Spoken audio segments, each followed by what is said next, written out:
Ahora vamos a ir donde esa cueva. Esto es Cascadas número 1.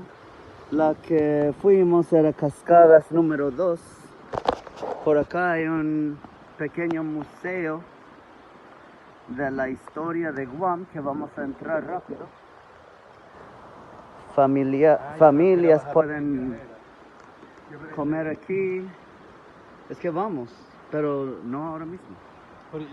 Esta era la salida. Aquí antes era una cafetería y se vendía recuerditos. Aquí se puede sacar fotos, selfie, de todo. Pero vamos a entrar rápido a este museo. ¿Se puede entrar? Claro. Uno no pagó $10 para nada. Museo. Estamos entrando.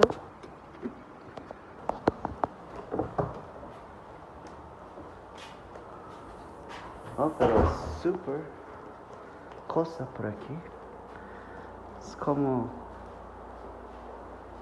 vivía la gente por esta parte. Jabalí. No tocar. Favor de no tocar las pinturas.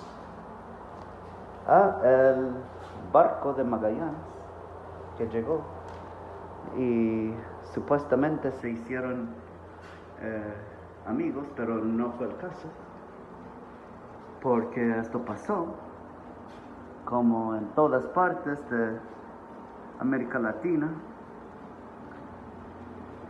Pero ¿qué te digo? Yo prefiero eso que verme feo como esos indígenas, ahora que estamos como mestizos.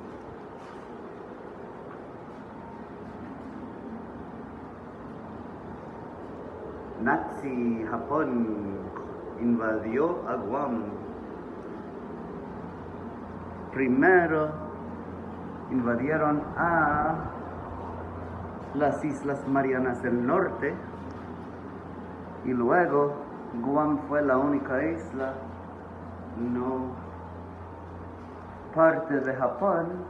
Luego en 1940 Japón entró, o 1939, y cuando los americanos volvieron, se quitaron la vida y fueron para el cielo. ¿Ves? Y después se quedó Yokoi, ese japonés ahí, y vamos ahora a ver la cueva donde él se quedó por 2 décadas o más.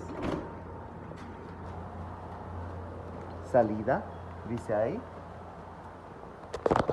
Ahora vamos para Yokoi Cave.